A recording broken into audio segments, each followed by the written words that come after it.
I think the one thing people underestimate about video games is that people think it's just playtime. But I always say that the one thing video games can give you that nothing else in entertainment can is that feeling of pride, right? Look what I did. And even though we want to make a game that is very big and is very long, you can play for all of those years. It's all the paths you didn't take that make it special to you, that you feel like when you finish that quest, that you feel that you accomplished something that week. The people who love video games can always say, like, you know, what'd you do today? I saved the world.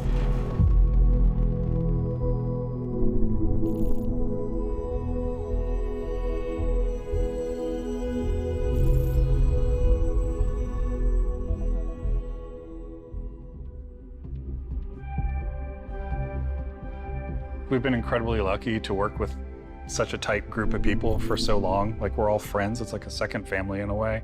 We all sort of know or get what a Bethesda game is.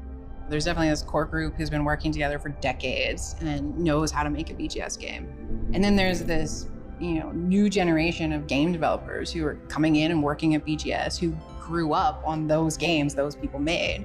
For some people, those are the games that got them to go into the industry in the first place. And what I love about that is those people come in and they love the worlds too, and they want to stay true to those worlds that they grew up on. And so we're still able to maintain what a BGS game is, but continue to evolve. I think we underestimate how long people are going to play it.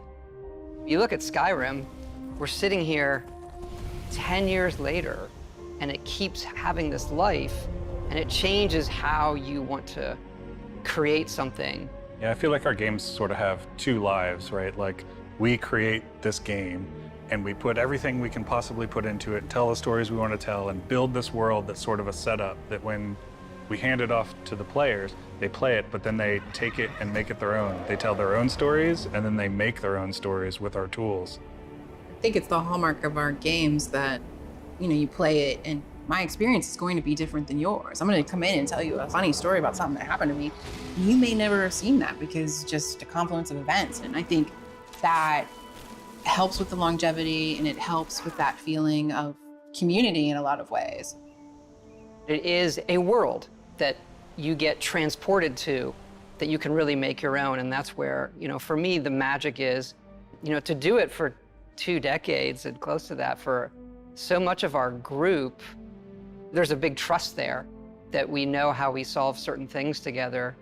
We were doing Morrowind and looking at what we might do after that and beyond that. And we had a list of what are the other types of worlds we want to go to.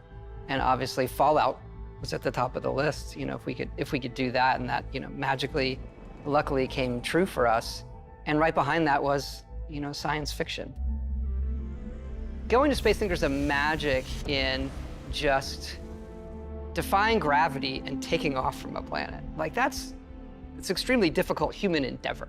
Yeah, a lot of our games are about exploration, and that's sort of like, that's the ultimate exploration, is what's out there, what's past Earth, right? So it's incredibly exciting for us to work on something like that. I feel like every time we come to a game, we're starting fresh. We're saying, okay, we just did that one, that's over. How do we make it better in every way? It's got a more realistic, science-based backing to it, whereas Skyrim is sort of an epic fantasy. This is a more grounded game and a grounded setting about exploration. So I think that gives us a different take on how we make everything. So that's sort of the thing you latch onto when we're making new areas, making environments, making characters. The mechanics of the world are entirely different, but there are similarities. And I think those are things we like. Like, we like playing first person. We like having all the coffee cups. We like being able to touch everything. Those moments make the whole thing believable.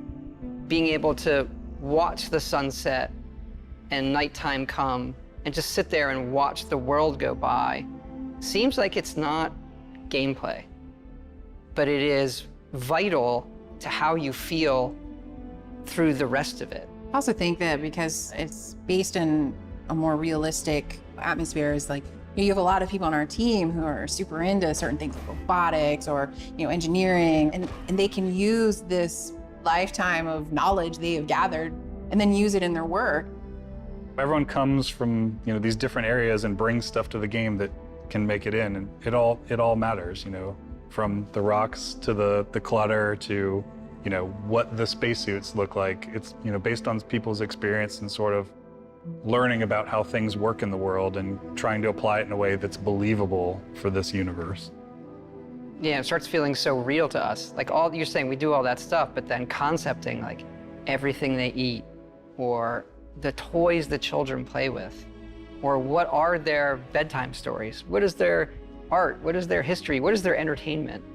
It is a universe, not just a game. There has to be an emotional trigger that occurs.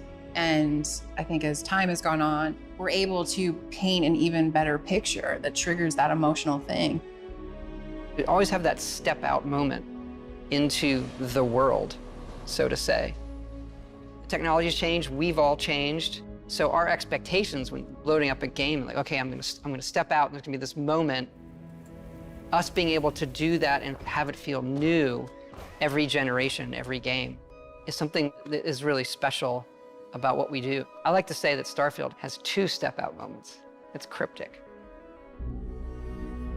Our process of making it is a journey for us that is very, very rewarding.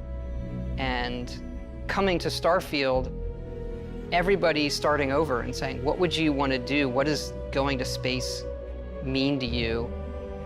And everybody comes back to the same one. I want to see what's out there.